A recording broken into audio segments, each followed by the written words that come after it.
मेरा नाम राबिया है। मैं एक मतवस घराने से ताल्लुक रखती थी, मगर मेरी शादी बहुत ही ऊंचे घराने में हुई थी। मेरी सहेलियां तो जलन के मारे लाल पीली हो रही थीं और मैं खुशी से निढाल, क्योंकि मेरा शोहर भी किसी फिल्मी अदाकार से कम खूबसूरत नहीं था। गिन गिन कर मैंने दिन गुजारे थे। खैर, वो लम्हा भी आ गया जब मैं अपनी कुटिया जैसे घर से निकलकर महल की रानी बन गई थी। शादी की सेज पर मेरे शोहर ने हमेशा मेरा साथ देने के कई ऐदो पैमा किए थे। मैं बहुत खुश थी, मगर कहते हैं ना, हर फूल के साथ एक कांटा भी होता है। हर खुशी की आगोश में एक नन्हा सा गम भी छुपा होता है। इस बात की मुझे समझ अपनी शादी की सुबह आई थी। मैं अपने घर में सुबह देर से उठने की आदत थी। मेरा ससुराल भी काफी मॉडर्न था। मुझे लगा था यहाँ मुझ पर किसी किस्म की रोक टोक नहीं होगी। मेरे ससुराल में था ही कौन, एक शोहर, एक सास और एक नंद। इसलिए मैं घोड़े गधे बेचकर सो रही थी जब अचानक हमारे कमरे का दरवाजा किसी ने जोर जोर से खटकाया था, जैसे कोई बौछार ही आ गया हो। मेरे शोहर मुस्तफा, वो भी घबरा कर उठ खड़े हुए थे। मैं भी आंखें मलती उठकर बेड पर बैठ चुकी थी। दरवाजे पर दस्तक बढ़ती ही चली जा रही थी। मुस्तफा ने जल्दी से दरवाजा खोला तो सामने मेरी नंद लाइबा खड़ी थी। वो अपने भाई को पीछे करते हुए मुझ तक पहुंची थी और एक अदा से बोली, भाभी, आप अभी तक सो रही हैं? जल्दी से उठिए, मुझे आपके हाथ से नाश्ता करना है। मेरी सारी दोस्तें अपनी भाभीयों के हाथ से नाश्ता करती हैं। मैं इस अचानक अफ्ताब पर घबरा सी गई थी। लाइबा के पीछे ही मेरी सास भी पहुंच आई थी। वो लाइबा को डांट रही थी कि ये क्या बचपना है, अभी तो बहू ने मीठा भी नहीं बनाया। तो लाइबा बोली, पहले मीठा बना लेंगी भाभी, फिर मेरे लिए नाश्ता बना लेंगी। फिर वो बोली, भाभी, आप 15 मिनट में फ्रेश होकर किचन में आ जाइए, मुझे बहुत भूख लगी है। सास और नंद के जाने के बाद मैंने मुस्तफा की जानिब मदद तलब नजरों से देखा था। वो अपनी बहन की इस हरकत पर मुस्कुरा रहे थे। मुझे खूब तप चढ़ी थी, इसलिए मैं बोली, मुस्तफा, मुझे लाइबा की ये हरकत बिल्कुल भी अच्छी नहीं लगी। इसे जाकर समझाइए कि मैं इस घर की बहू हूँ, मुलाजमा नहीं। मेरी इस बात पर मुस्तफा के माथे पर बल पड़ गए थे। वो काफी रूखे लहजे में बोले थे, राबिया, आज तो तुमने ऐसी बात कर ली है, मगर मैं दोबारा तुम्हारे मुंह से कुछ ऐसा ना सुनूं।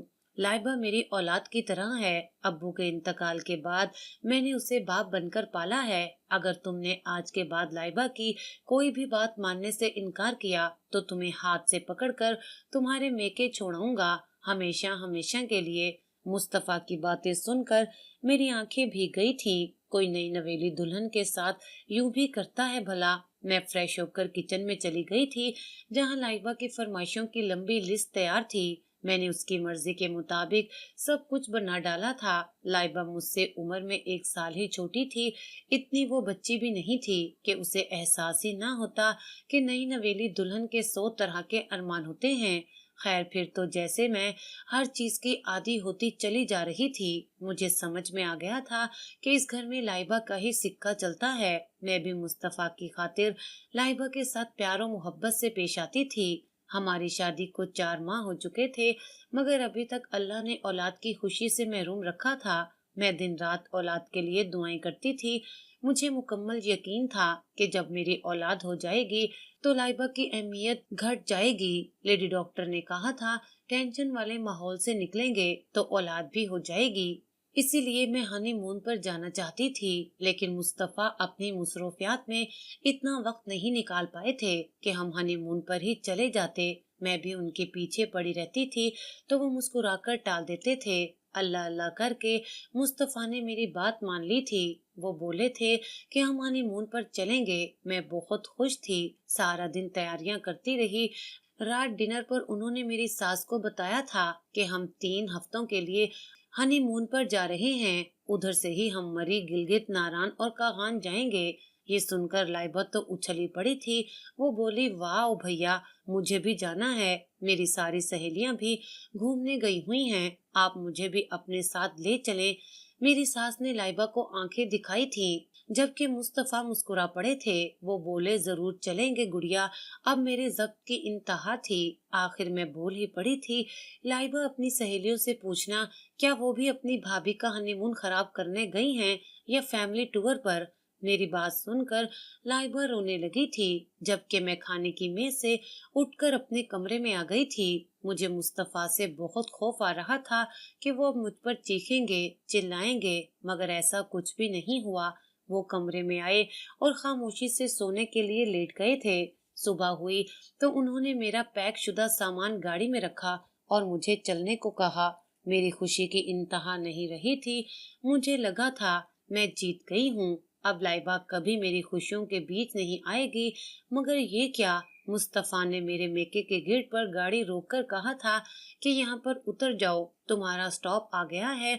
मैं नासमझी से उनको देखती रही थी तो वो बोले, मैं, अम्मी और लाइबा मरी की सैर को जा रहे हैं। तुम्हें घर पर अकेला छोड़ना मुनासिब नहीं लगा, इसलिए इधर छोड़कर जा रहा हूँ। जब तक तुम्हारी अकल सेट नहीं हो जाती तुम यहीं पर रहोगी। वो अल्फाज नहीं नश्तर थे जिन्होंने मेरा पूरा बदन छलनी कर दिया था। मैं लुटी पुटी सी घर दाखिल हुई तो मेरी अम्मी ने मुझे अपनी आगोश में भर लिया था। 3 दिन ही सुकून से गुजरे होंगे।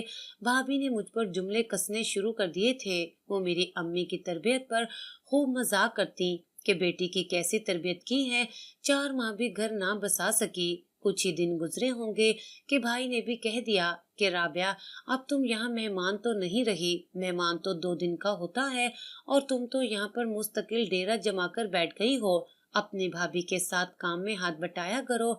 मुझे इन सब के रवैये बहुत दुख दे रहे थे। 2 वक्त की रोटी के लिए भी मुझे मजदूरी करना पड़ रही थी। हमारे रिश्तेदार भी घर आकर 100 बातें सुनाकर जाते थे कि राबिया का तो ससुराल में दिल ही नहीं लगा। पता नहीं क्या चक्कर था। इन्हीं बातों से तंग आकर मैं 2 महीने बाद अपना सामान उठाकर वापस ससुराल चली गई थी। मेरी सास ने मेरा बड़ा पुरतपाक इस्तकबाल किया था, जबकि लाइबा मुझे वहां देखकर सख्त बदमजा हुई थी। वो बोली, भाभी, आपने बिला वजह आने की जहमत की, मैं तो भैया के लिए दुल्हन ढूंढ रही हूँ। उसकी बात सुनकर मेरा दिल दहल गया था, क्योंकि होना तो वही था जो लाइबा कहती। मगर मेरी सास ने लाइबा को सख्त सुनाकर चुप करवा दिया था। मुस्तफा जब ऑफिस से वापस आए तो मुझे देखकर उन्हें जरा खुशी नहीं हुई थी। मेरी इज्जत 2 कौड़ी की रह गई थी। लेकिन मैं अपने मेके से अपनी जिंदगी का सबक सीख कर आई थी कि शादी के बाद औरत की इज्जत सिर्फ उसके ससुराल में होती है। इसीलिए मैं लाइबा की खुशामदें करती फिरती थी। मुझे यूं लाइबा के आगे पीछे होता देखकर मुस्तफा का रवैया भी मेरे साथ ठीक हो गया था। मैं औलाद के लिए दुआएं करती ना थकती थी। मुस्तफा भी औलाद के ख्वाहिशमंद थे, मगर ये देर खुदा की तरफ से ही थी। हम दोनों फिट थे। उधर लाइबा मुझे जिद करने की हर मुमकिन कोशिश करती थी, मगर मैंने नोट किया था कि आजकल वो किसी और ही चक्कर में थी। वो सारा सारा दिन अपने कमरे में रहती थी, घर से 2-2 घंटे के लिए गायब हो जाती थी। मैंने भी उसका राज जानने की ठान ली थी। उसके लिए मुझे बहुत जतन करना पड़े थे, मगर आखिरकार सच कब तक छुप सकता था। तो बात ये थी कि लाइबा का किसी के साथ मुआशका चल रहा था। हमारे मोहल्ले में एक नया लड़का आया था, दरमियाना सा कद था, उसका गहरा काला रंग, लिबास से भी वो गुर्बत की चक्की में पिसता हुआ एक नौजवान लगता था। उसमें ऐसी कोई खूबी भी नहीं थी जिसकी बिना पर उससे मोहब्बत की जाती, मगर लाइबा की आंखों पर पता नहीं क्या पट्टी बन गई थी। मैं इस सारे मामले से बड़ी लुत्फ अंदोज हुई थी। हर शाम वो लाइबा को एक लिफाफा थमा जाता। उसके बाद लाइबा कई घंटों के लिए अपने कमरे में बंद हो जाती थी। अब मैंने ठान लिया था कि अपने शोर को उसकी लाडली का असल रूप दिखाऊं। इसलिए मैं और मुस्तफा जब भी इकट्ठे बैठते, मैं उससे यही कहती कि लाइबा का कहीं अच्छी जगह रिश्ता ढूंढ लो। जवानी बड़ी मुंहजोर होती है, आजकल का तो जमाना ही ऐसा है। मुस्तफा मेरी बात से चिढ़ जाते और कहते, जमाना जैसा भी हो, मेरी बहन को इस जमाने की हवा नहीं लगी। मैं दिल में उनकी इस खुशगुमानी पर खूब हंसती। अब मैं लाइबा की मुकम्मल जासूसी कर रही थी। एक दिन मैंने लाइबा को घर से बड़ा तैयार होकर निकलते देखा था।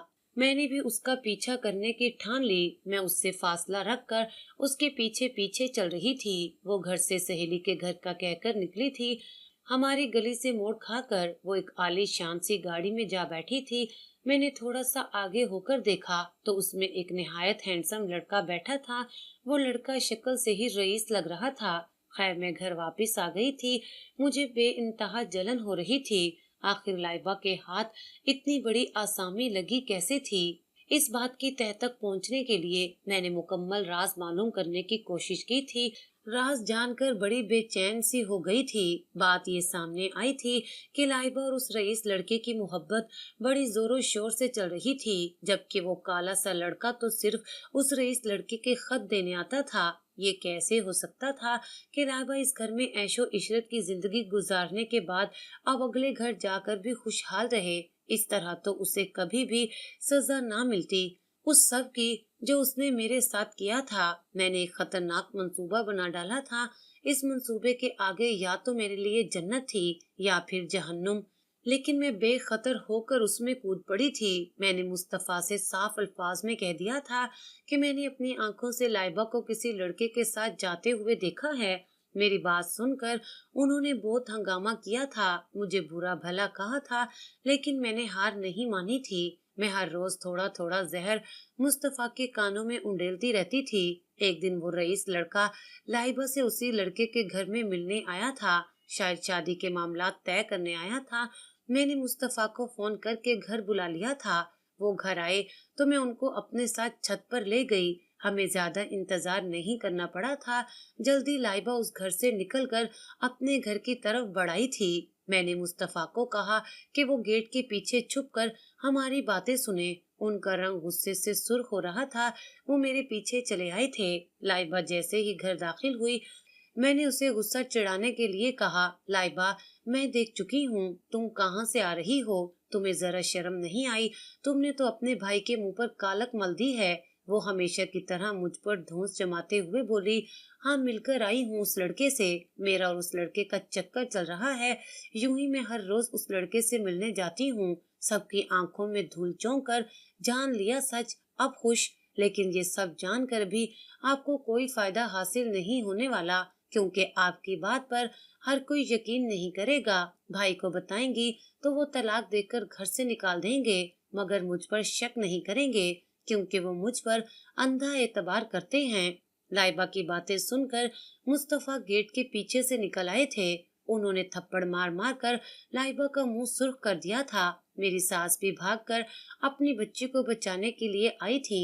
مصطفیٰ بولے، اندھا اعتبار کرتا ہوں مگر اندھا ہوں نہیں۔ آج اگر ابو زندہ ہوتے تو وہ تمہیں اپنے ہاتھوں سے قتل کر دیتے، مگر میں تمہاری زندگی بخش رہا ہوں۔ پھر تو سب کچھ چٹکیوں میں ہی ہوا تھا۔ مصطفیٰ نے مولوی صاحب کو بلا لیا اور اس سانولے لڑکے کو بھی تھپڑ مار مار کر گھر لے آئے تھے۔ اس سانولے لڑکے نے ہمارے گھر آ کر وہی سب کچھ کہا تھا جو میں اسے سکھا کر آئی تھی۔ اس دن سے کوئی 4 دن پہلے میں اس سانولے لڑکے کے گھر گئی تھی۔ وہ کافی غریب سا تھا۔ ماں کے علاج کے لیے اس کو 50,000 کی ضرورت تھی۔ میں نے اس کو 1 لاکھ دے کر خرید لیا تھا۔ اس طرح اس نے وہی سب کچھ کہا جو میں اس کے منہ سے کہلوانا چاہتی تھی۔ یوں ان دونوں کا نکاح پڑھوایا جا رہا تھا۔ میں یہ سب ڈرامہ جس کی میں ڈائریکٹر تھی بڑی خوشی سے دیکھ رہی تھی۔ لائبہ ہاتھ جوڑ کر کہہ رہی تھی کہ بھیا میری بات سن لیں، میں دوسرے لڑکے سے محبت کرتی ہوں۔ اس بات پر تو مصطفیٰ کو مزید غصہ آ گیا تھا کہ اس کی بہن کتنے لڑکوں کو جانتی تھی۔ میری ساس نے رو رو کر الگ کو رام برپا کیا ہوا تھا۔ خیر میری دلی تمنا پوری ہو گئی اور لائبہ کا منحوس سایہ میری زندگی سے ہمیشہ ہمیشہ کے لیے جھٹ گیا تھا۔ مجھے اس کا انجام سوچ سوچ کر ہنسی آتی تھی۔ اس نے شادی کے بعد میرے ساتھ بہت برا کیا تھا، اب اس کے ساتھ برا ہو رہا ہوگا۔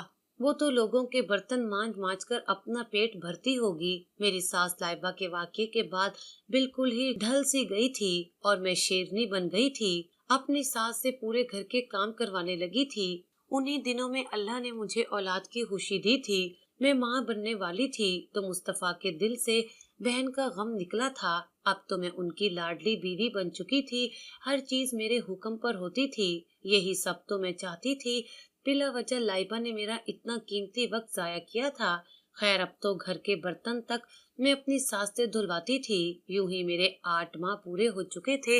उधर मेरे आराम के दिन थे, मगर मेरी सास ने तो अजीब ड्रामा शुरू कर लिया था। कभी उनको चक्कर आ रहे होते तो कभी उनका जी मतलाने लगता था। वो सारा सारा दिन क्या करती रहती। अब तो उनका बेटा भी उनके लिए मुतफिक्र हो रहा था। मेरी भी हालत ऐसी हो गई थी कि काम ही नहीं होता था, जबकि मेरी सास तो मुकम्मल बेड रेस्ट पर थी। मैं ये सब ड्रामा ही समझती रही थी, मगर उनकी असलियत तो मुझे तब मालूम हुई जब मैंने उन्हें गायनी वार्ड में देखा था। बेटी तो बेटी, माँ भी किसी से कम नहीं निकली थी। उसने भी मेरे और मुस्तफा की आंखों में धूल झोंकी थी। हुआ ये था कि पेट में दर्द का बहाना बनाकर मुस्तफा के सामने रोती रहती। वो भी मेरे लिए काफी फिक्रमंद थे। मैंने उनसे अम्मी के घर जाने की इजाजत मांगी तो उन्होंने दे दी थी। उन्होंने मुझे तसल्ली दी थी कि वो मेरे पीछे सब संभाल लेंगे। मैं आराम के घर से अम्मी के घर पहुंच चुकी थी। दुनिया में शायद सिर्फ माएं ही बेगर्ज मोहब्बत करती हैं। मेरी अम्मी ने बड़ी खुशदिली से मेरा इस्तकबाल किया था। वो तो मुझे बेड से उतरकर पानी भी नहीं पीने देती थी। कुछ दिन तो भाभी ने भी बिठाकर खिला दिया था। अब तो उनकी आंखों के सामने भी अंधेरा छाने लगा था। वो मुझसे बहाने बहाने से काम करने को कहती थी। एक दिन तो मेरे हाथ में झाड़ू पकड़ाकर बोली, लो ये घर का झाड़ू पोंछा करो, इससे तुम्हारी डिलीवरी में आसानी हो जाएगी। मैंने शिकवा कुन नजरों से अम्मी की तरफ देखा तो वो मुझे बहुत बेबसी नजर आई थी। मैंने बड़े गुस्से से झाड़ू पकड़ा और इधर उधर जोर जोर से मारने लगी। यूं ही न जाने किस बुरी घड़ी में मेरा पैर मुड़ा और मैं सीढ़ियों से नीचे जा गिरी। फिर मुझे कुछ होश न रहा।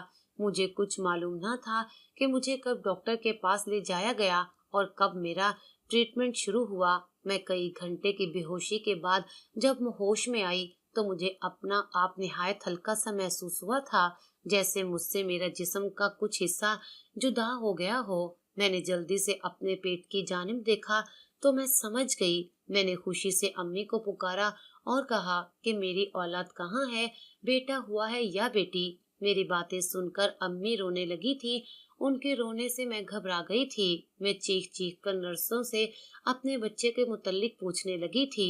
तब मुझे लेडी डॉक्टर ने बताया कि अल्लाह ने मुझे बेटा दिया था, मगर हम उस बच्चे को बचा नहीं पाए। अब तो शायद आप कभी माँ भी ना बन पाए। मैं धाड़े मार मार कर रोने लगी थी, इसलिए उन्होंने मुझे आराम का इंजेक्शन लगा दिया था। फिर यूं होता कि जैसे ही मुझे होश आता मैं चीखने लगती। इसी वजह से मुझे दोबारा नींद का इंजेक्शन लगा दिया जाता। 3 दिन गुजरे होंगे जब मैंने होश में आते हुए अपनी सास की आवाज सुनी थी। वो किसी को बेटा होने की मुबारकबाद दे रही थी। मैं यूं ही आंखें मूंद कर लेटी रही थी। फिर मुझे लाइबा की आवाज आई तो मैंने फौरन आंखें खोल दी। मैंने देखा लाइबा का बेड मेरे बेड से एक बेड छोड़कर पड़ा था। वो बड़ी मसरूर सी लेटी अपने बच्चे को आगोश में लिए चूम रही थी।